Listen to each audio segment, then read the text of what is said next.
This is a story of Maybank and Maybank's founder, Khoo Teck Puat. A bank started by a Chinese fell into the hands of government. Hey guys, it's HR, your investing friend.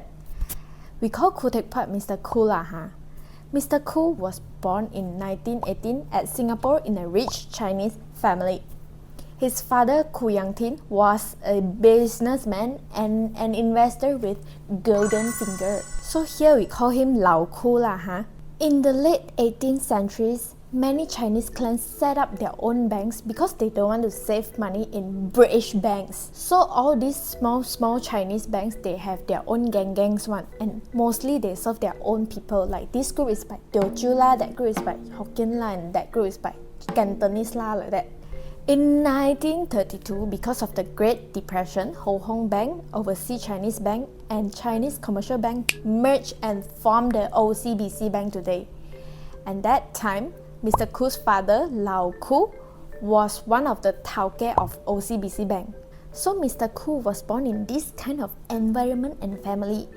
Left C, right C, all are bankers. So naturally, after completing his secondary school, he joined OCBC Bank in Singapore as a clerk when he was 15 years old in 1933. He then worked 26 years to climb up the ladder to become the Deputy General Manager of OCBC Bank. Wow, so long, yeah. In 1959, Mr. Khoo bangam with OCBC boss and think that OCBC future got a bit tabule like that because OCBC boss don't want to expand to Malaysia. So in 1960, he and 80 OCBC staffs together fired the boss. Yes, you're right, they fired the boss. And opened their own bank, Malayan Banking Berhad, aka Maybank in Malaysia. And do you know that time, Tay Hong Piao, the founder of Public Bank Berhad, was also working in OCBC that time. He also chose to leave OCBC Bank and follow Mr. Khoo. Steady. Oh, by the way, our friend Phileo is going to share about story of Tay Hong Piao and Public Bank in his video. You can check it out. Another big shot who joined Maybank that time was Khoo Kay Peng, who later formed Maybank, which was now known as Hong Leong Bank. With all these big shots in Malaysia, Maybank grew very fast with Mr. Khoo as the leader. Within 5 years' time, they have over 100 branches in Malaysia and bank deposits more than 500 million ringgit. This was already same size with OCBC Bank that started 30 years ago. Then slowly, Maybank diversified into other businesses, such as financing and real estate. Maybank even ventured into hotel business after acquiring Goodwood Park Hotel in 1963 for roughly 5 million Sing dollar. In 1964 to 1965, Mr. Khoo adopted Malaysian citizenship and was even appointed as senator by the Malaysian king. Just like everything looks like sunshine, that was when the first crack happened. In 1965, Singapore and Malaysia very bongam because that time Tunku Abdul Rahman and Lee Kuan Yew have different political ideology. Singapore want every Malaysian to have the same right regardless of race, but Malaysia want to form a Malay-centric country. Whoa, sensitive topic.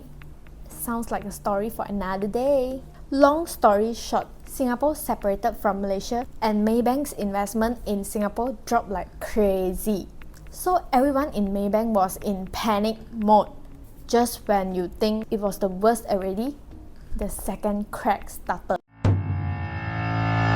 When Mr. Khoo founded Maybank, he started the business with a few other rich Chinese businessmen. So actually, he was not the only boss of Maybank.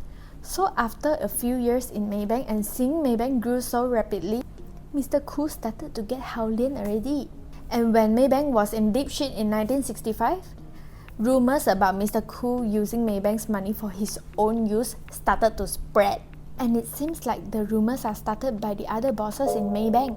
It was also discovered that a lot of loans in Maybank were made to Mr. Khoo's company in Singapore. So after Maybank customers know about this, everyone also panicked already and started to withdraw all their money from Maybank. So a bank run happened.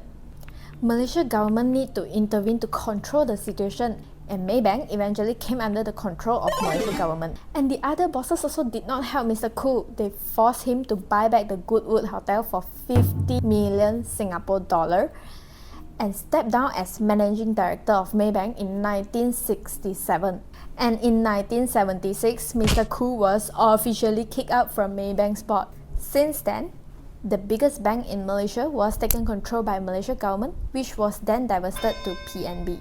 In the 1950s, before Mr. Khoo started Maybank in Malaysia, foreign banks have over 90% market share in the Malaysia banking sector.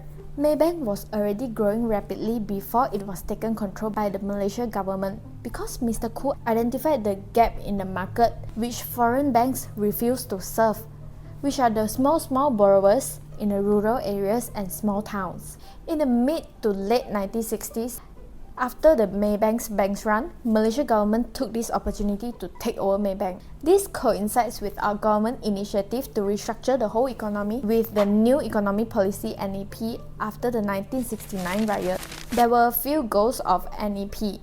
Eliminate poverty for all Malaysians, reduce economic inequality between different races, achieve 30% of Malay ownership of corporate equity by 1990. From 1970s to 80s, the first phase of bank consolidation happened in Malaysia-Asia Tiger years.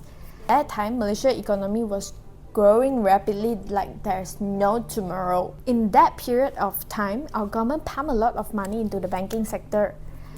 Many state-owned or Malay-controlled banks started to emerge aligning with the NEP policy, and the other small banks are acquired by the bigger banks. The number of banks reduced to 80 in the early 1980s to 54 towards the end of 1990s. This was partly because our government stopped foreign banks from opening new branches in 1971 and also stopped issuing new licenses to foreign institutions in 1973 to develop domestic banking industry to cater the economic growth.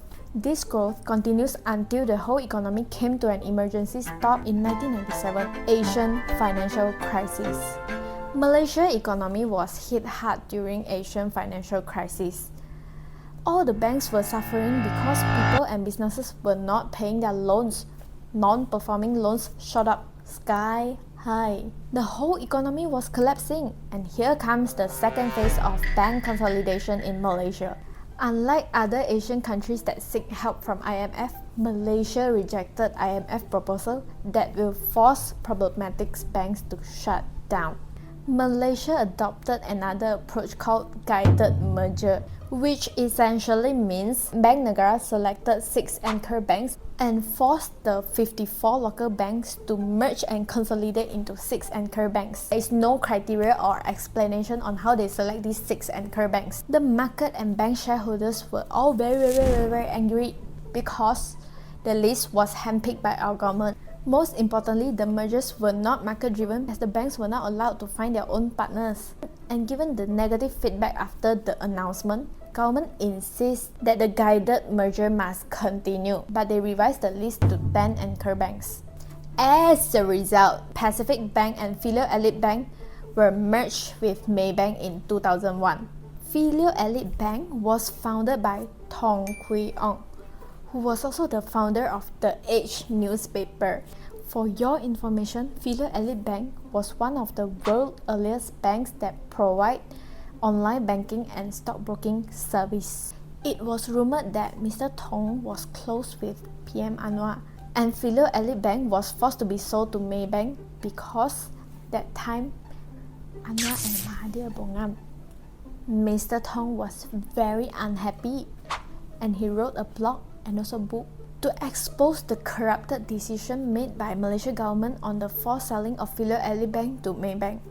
Anyway, Maybank, Phileo Elite Bank and Pacific Bank merged in 2001 and grew bigger and stronger financially. Over the years, Maybank has made several more acquisitions to grow bigger. In 2008, Maybank took advantage of global financial crisis to acquire PT Bank International Indonesia from Temasek at a very cheap valuation.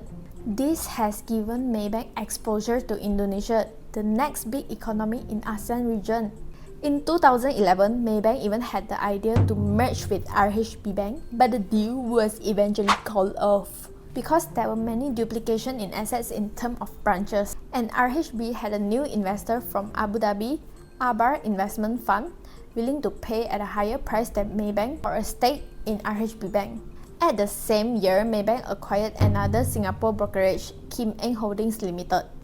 This gave Maybank an instant access to the investment banking business in the whole of ASEAN. Until today, Maybank is still the biggest bank in Malaysia, and that's all for the history of Maybank.